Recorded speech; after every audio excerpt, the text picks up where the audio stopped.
sports are really important vehicles for relationships. We have purpose. We have a why. We bring people together. We connect. I feel like God is our greatest supporter and our greatest coach.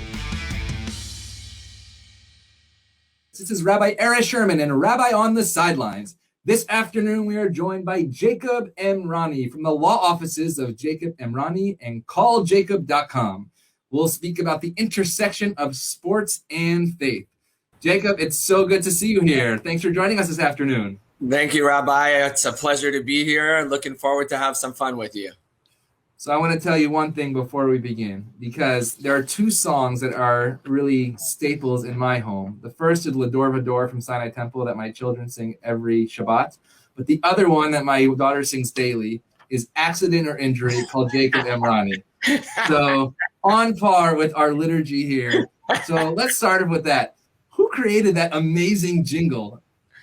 I'll tell you, throughout the whole time of when we decided to put a lot more emphasis on our firm and on our marketing, I always used to look around and see, the brands that have stayed around for a long time are the ones that actually have something that you can't forget. And, to every single person's ear, there's certain things that will stick. And, I went through so many different ideas trying to come up with something that I actually, don't mind listening to myself and something that actually will stay with you. And after a lot of tries, we came up with our current jingle, and it's just been great. I always get such a kick out of it because I have 3-year-olds and 4-year-olds whose parents send me this jingle, people who I don't even know and are kind enough to share it with me, all the way to being at a bar mitzvah. And I've got, an 80-year-old man comes up to me and starts to sing it. Not all the words are there, but I know what he's doing. So it's just been great. And, and it's just been wonderful. Well, you'll get my daughter's recording this afternoon. Absolutely. I'm looking forward to it.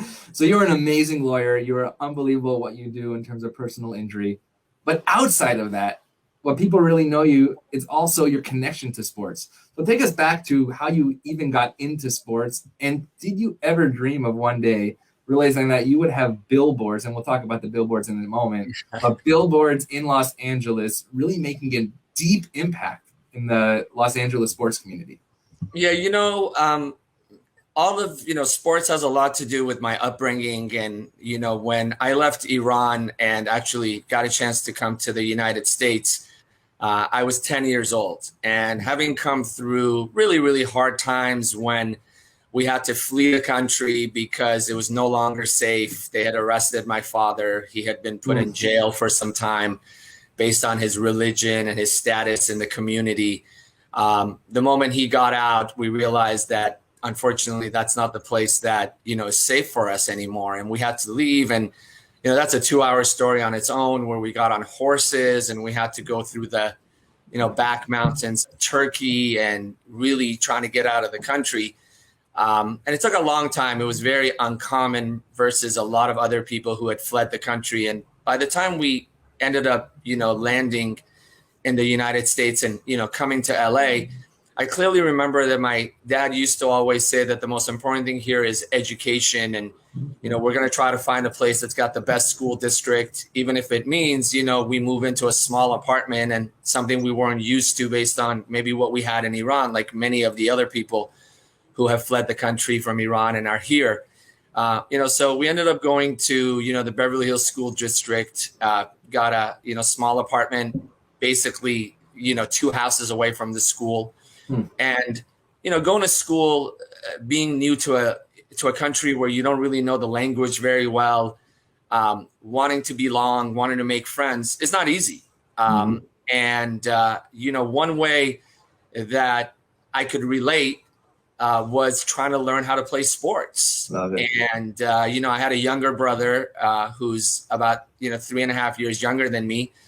And, he would follow what I would do, and I would follow what my dad and mom would tell us to do. So, learning how to play sports and belonging was a real easy way to make friends, and, worked out really well because, my brother and I were both pretty decent in sports. So when you're okay in in sports, you get picked on teams and you belong and you're not left out, which is, obviously very difficult for all our, all kids. And that was the start of getting into sports and, really loving sports, loving the competition, being able to have the camaraderie, with your friends and making brand new friends, was really, really important. And, it helped because as we became older and you become 12, 13 years old and, we're like, what are we going to do now? And okay, I want to go and play in a league. So, my dad put us at the YMCA, the local YMCA, so we can play basketball.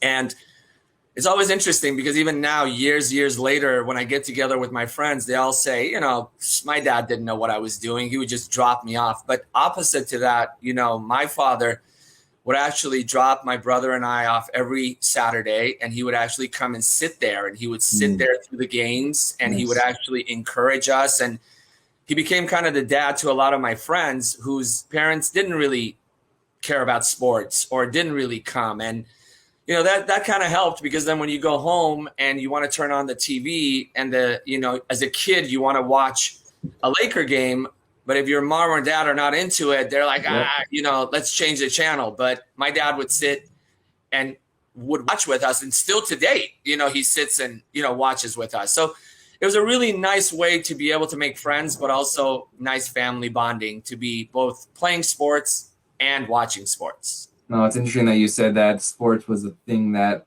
got you really assimilated into this country, but also where that family connection bonding. Basketball is also my passion, the sport I call the equalizer. And I actually remember a conversation we had on the rooftop here at Sinai with Keen, kids enjoying exercise now, and realizing, especially through the special needs community, what sports can do in a very powerful moment as well.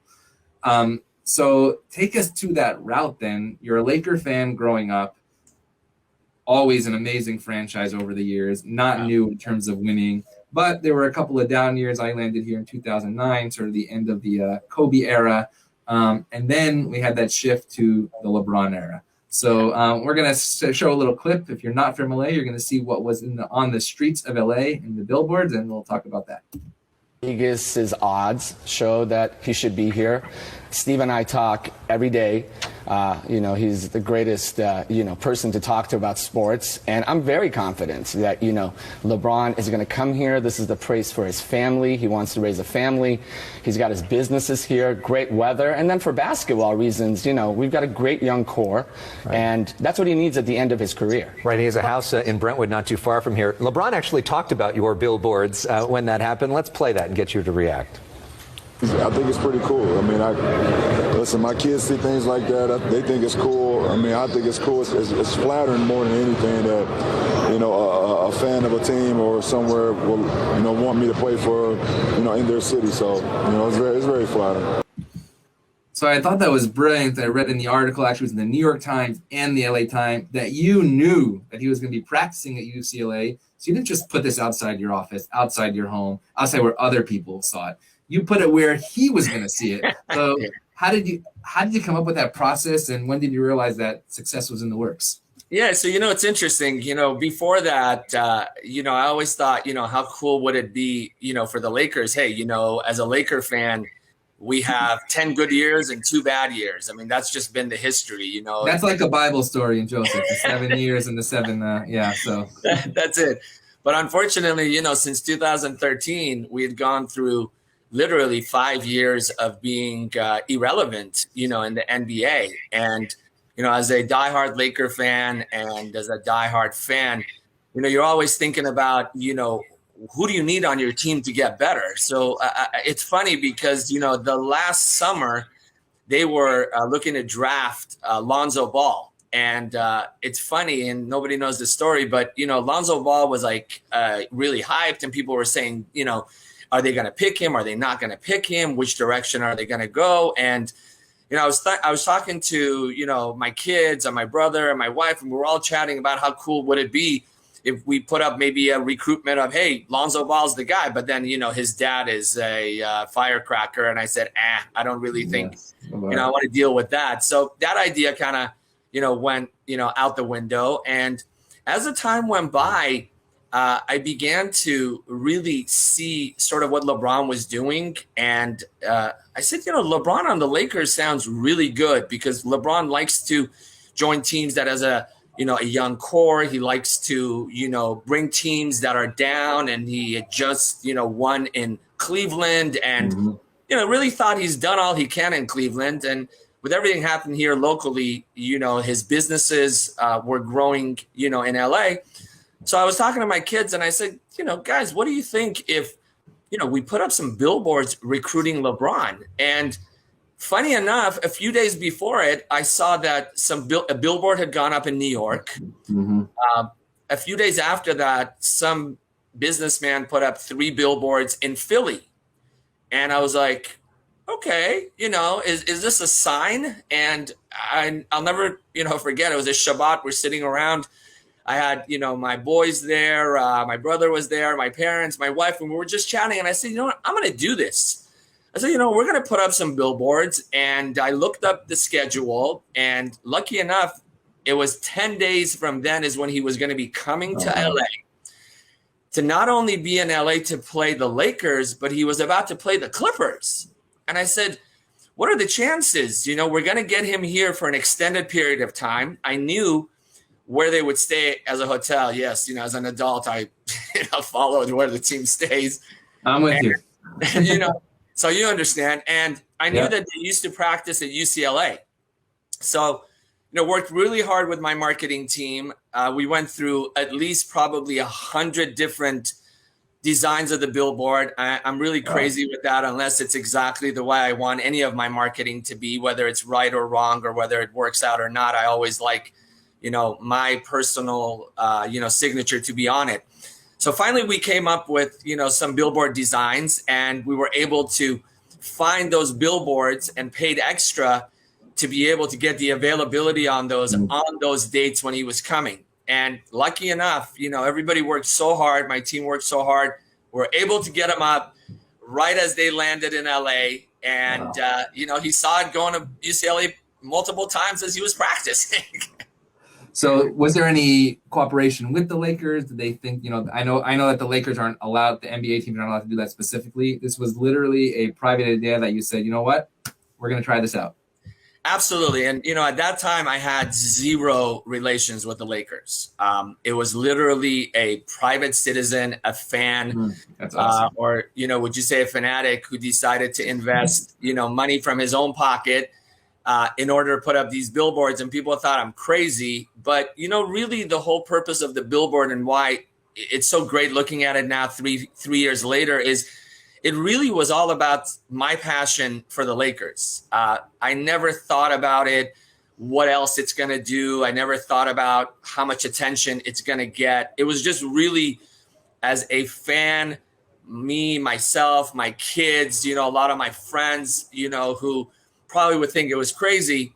We did it. And, and it was nice. It got some nice attention. And when he actually decided, on July 4th, to actually announce he's coming to the Lakers, it was a dream come true. So I want our audience to understand what Jacob Emrani just said. It happened at Shabbat dinner. Miracles happen at Shabbat dinner. Gather around that table, and you'll never know what the light of Shabbat will bring. So you said you didn't have a personal relationship with the Lakers before being a private citizen and a diehard fan. So then what was the next step to, in fact, you go to Staples Center right now, there's the Call Jacob everything. So what was that next step to realizing that, wow, I can actually be a sponsor of the team?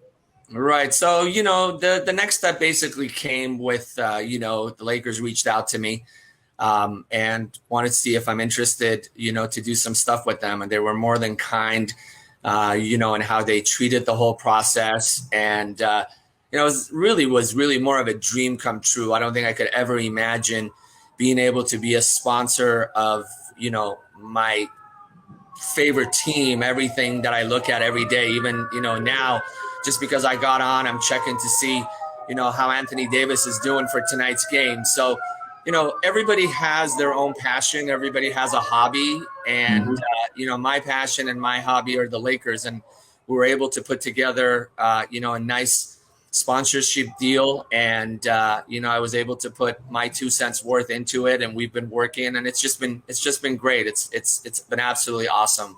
So I'll have to bring you back in a couple weeks because you talked about the signs in Philly. Actually, have Scott O'Neill, the CEO of the 76ers, on the show. We can talk about the right billboards and the wrong billboards that happened a couple of years ago on July 4th. Right.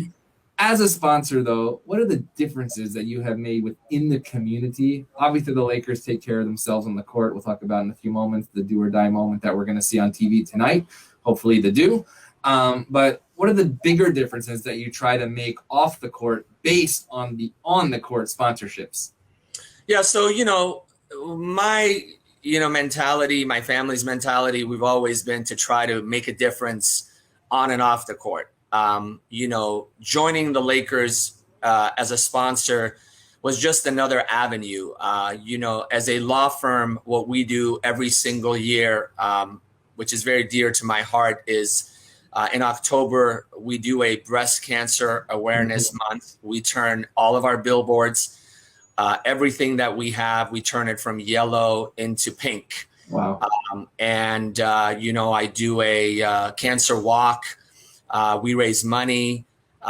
We do everything in our power for Breast Cancer Awareness Month in October in order to be able to help. We're also involved with a lot of different causes in order to be able to help.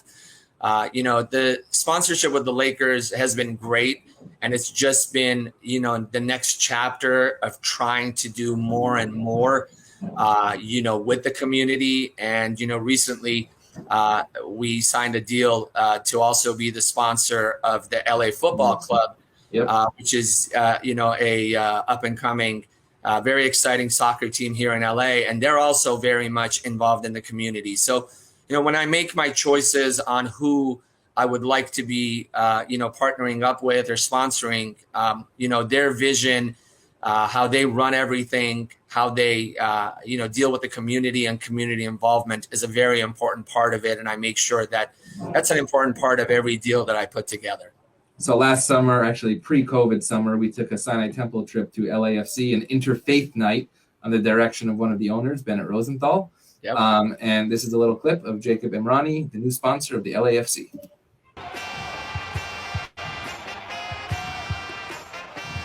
We are happy to announce Jacob Emrani as our official law firm partner. Welcome, Jacob. You're one of us. Jacob, bienvenido a la familia. Jacob, 우리 클럽에 오고를 환영해. When I first met Jacob, I could tell that he was passionate, authentic, and cared about our club and our community. And I think that's going to make for a great partnership. And we couldn't be more excited to have him as part of our family. What's been the response from the community, both on the LAFC side and the LA Lakers? You said in an interview, I believe, that you are the voice of the people. You do that professionally, then you also do that personally. What does it mean to you to be the voice of the people and then to see the impact that those differences make? Yeah, so, on a professional level, I like to be the voice of the people because, usually when people think about calling an attorney, they're always concerned about how much they have to pay them because it's normal for attorneys to be charging by the hour. One of the reasons that I took personal injury and really put all of my, life and passion into it is because I work on a contingency, which means no matter whether you can afford me or you can't, I can represent you because you're not paying me from your pocket. And the reason why I think that that's really important to be the voice of people is because I represent people who unfortunately are homeless and, they're sitting on the side of the sidewalk, and very recently a tree fell and it fell on top of somebody and he has brain injury. So we represent him, and he would normally never be able to hire an attorney, all the way to a person who has, hundreds of $millions in assets and was also injured in an unfortunate situations. And I get a call for that. So, I consider being the voice of the community because it gives me an opportunity to work on my dime with my investments in people's cases and being able to represent them and do everything I can. And the only way I get compensated at the end, Rabbi, is based on my results. So it's a very result-driven type of field. And, people can have a voice and they're not said no to, if they have an actual case just because they can't afford me. So on the business side of it, I believe that's how, every day I live my life being the voice of our clients. It's now, this year is our 25th year of being in practice. And, we're very proud of what we've been able to do for the community. In terms of, the sports side of it, when we put up the billboards, I really felt like I was being the voice of the Laker Nation, right? You can think about everybody who's watching a game, has been unhappy, wants to get their voice out, but maybe is not going to invest that money in billboards, maybe doesn't have the, capability to do that. And I felt like when I was putting up these billboards, I was representing all of LA. I think I was representing everybody who wanted to, tell LeBron to come to LA. And, just the fan outpour was just incredible. I mean, and it continues. It still continues that, you're making that relationship. You're making that, one-on-one with everybody else who actually believes in the same thing you believe in. And, you just happen to be the one who's standing in the front and talking for them. And, the appreciation has just been incredible for both, the billboards, the Lakers sponsorship, and now, the LA sponsorship, the LAFC sponsorship is just different. It's a different crowd, but, the same. People are just showing a lot of love, which has been great. So LeBron comes to LA, you help bring him here, and then he wins the championship, and we're sitting at home. What does it feel like to go back into Staples Center to really feel that presence and hopefully give him a kickstart to another run right now? If anybody understands how that felt, it's you. You and I have had conversations, especially as that day on the rooftop talking about our passion for sports. But, sitting at home and watching when they actually made it to the finals that we've been waiting for so long and not being able to be there and, be able to yell and scream and be able to cheer for them was obviously difficult for myself and every other sports fan, no matter what sport, you cheer for. But being able to get back into the Staples Center, being able to see them, this year still get into the playoffs and, with all the injuries they've had, has been absolutely awesome. I've gone to the last 3 or 4 games. I've taken my boys, I have 4 boys, 13, 11, 8, and 6, and they're all as, fanatic as their dad in sports. So they've had a chance to come to the games and they've had some fun. Actually, it's really interesting. The last game we were at where we were sitting, the boys were there and they were able to get Anthony Davis's towel and they were able to get, a bunch of headbands from, Caruso and a couple other players. So, it's been fun. But I want to go to the faith aspect for a second. You mentioned sort of briefly, and you said, maybe for another episode, we talk really about that upbringing because that upbringing, as you said, shaped why sports was so important to feel a part of a community. We're in a country where you really didn't feel a part of, even though maybe geographically connected to. As a prominent, not just lawyer, but also part of this Jewish community, and I know with the very special occasion coming up within our own community, how important is that to you with that part? And then I'm going to ask the second part after. Faith is extremely important. I believe that no matter what country you're in or what's going on in your surroundings, your faith all starts from the home. And, my wife and I work very, very hard to raise our children based on, our faith, our Jewish religion, as well as our background as Persians. Being able to make sure that your kids, even at this time with all of the outside noise, understand the concept of the family home, be able to understand and really get, the information from their parents, being able to learn and understand and continue to, believe in the faith and understanding of what our ancestors did, why we're here and why we need to do and, follow it and make sure that it continues is a really, really important part of, my family base, because that's basically what helped my family, my parents, my brother and myself. That's what helped us get to where we are today. And that's what we hope that our children and, our family and the children in the community also, follow to the next generation and to the next steps in their lives. So there's two conversations. We talked faith in your home. We talked sports outside of the home. And now the question that when we wrote back and forth before, you said, well, how does that connect? That's my question to you. And this is the question that I ask every week. Jewish sports broadcasters, people who are not Jewish that have played professionally in the state of Israel, people that are somehow connected to any type of, let's say, source above. Have you seen within your work within the sports world any type of aspect of faith in sports? Yeah, absolutely. I think you see it in every sport. I think in certain sports you see it a lot more.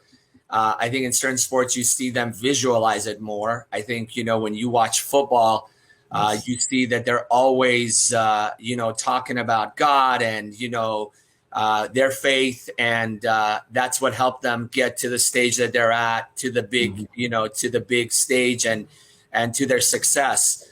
I think when you look at, soccer, just very recently, we saw a soccer player who scored a goal and then did the Shema, which was, to me, it was just beautiful. I must have shown that video to my kids at least 10 times. Wow. At the same time, there are people like Tim Tebow and other people who were not afraid to talk about their faith. So I think, it's really all about the individual and how comfortable they are to bring that connection into sports. I believe everybody is connected in one way or another to their faith. It's just whether they're comfortable enough in order to have that crossover. And, the wonderful thing about the country we live in is that everybody has a opportunity in order to express themselves. Some people have a bigger forum, some people have a smaller forum, but that still doesn't take them away from being able to express how they feel and what they believe in. And as long as it's something that's inclusive and as long as it's something that brings all of us together, I think it's wonderful. I think everybody needs to be able to have a way to express, themselves. So actually a couple of weeks ago on Holocaust Memorial Day, I'm not sure if you saw this, but Deni Avdiha, the Israeli star for the Washington Wizards, on his sneakers wrote Yizkor, meaning to remember. And it was a pretty powerful moment of an NBA player to write that on his shoes. And especially, what is your opinion of also using sports as a greater platform, right? In terms of, equality written on jerseys. I've heard two opinions. One is, I'm not going to support sports doing that. And the other opinion is, actually, I'm going to support athletes and athletic programs because, as you said, they do have a platform to do that. So how do you see sports making a difference in larger communities and actually really in the entire world? Yeah, so, I think that, as I said, any expression that brings people together, I am for. I do have to agree with you that, throughout the, past, God knows, year or so, I've had a lot of people who may not agree with that. And a lot of them have maybe stopped watching sports because some people say that, they don't want to see it. And I think, again, we go back to everybody has their own prerogative, in terms of what they think. I believe that we should all try to do things in order to bring everybody together. I think togetherness is great. I think as long as whatever is being, expressed is not something to bring separation, is not something to bring hate, then obviously I am very much against that, no matter who is doing it. But I believe if we can bring everybody together and if we can, share true information, share correct information, and educate each other, that's the only way we can get closer. You break through those barriers by education. You bring through, you go through those barriers by teaching each other. And, one of the things that I love is Julian Edelman. Every single time, I've become such a big fan of his because he actually is not afraid to come out and share. He doesn't come with hate. He doesn't come with fight. He comes to share. And I think that's wonderful. I think somebody like him who has a platform and actually is willing to come out and be able to share information and educate, I'm a big fan of that. And I think it's great in order to do that and be able to, educate and bring everybody together. I love that. Education through sports and sports actually through education. So last question, besides the next billboard, which I know is going to say, come to Sinai Tampa for the high holidays, what player are we bringing to the Lakers next for the law offices of Jacob Emrani? Now, well, you and I are going to have to put our heads together off camera. Great. And I think that's going to have a lot to do with, how this season ends and what needs to be done. But, it's great to be able to do fun stuff. It's great to be able to do things where it brings other sports fans, together. I think sports is amazing because I'll never forget, you could have people of all different religions, right, all different backgrounds, and they can disagree and be heated in just about anything. But when you turn on that game, you can have all of them cheering for the same team, the same player. And that's pretty amazing. It's the same way where you can have an 80-year-old man and a 7-year-old grandchild that don't have much, maybe in common to talk about. But you turn on that sports and they're sitting there and the child's sitting in the grandpa's lap and they're cheering for their favorite team. I mean, that is pretty incredible to be able to have sports bring everybody together. And, that's one of the reasons that I push my kids to be in sports. I coach them in everything that they play. And I use that as yet another way in order to not only get close to my kids and build that relationship, but also get close to their friends and to other people in the community. And it also allows you to make such great friends and, friends that you can call, close friends for many, many years to come. So, I think it's a wonderful way to bring positivity, get the kids off of their iPads and, get them doing things that hopefully can help them in the future. Jacob, it's great to see you. Thank you. And let's go Lakers.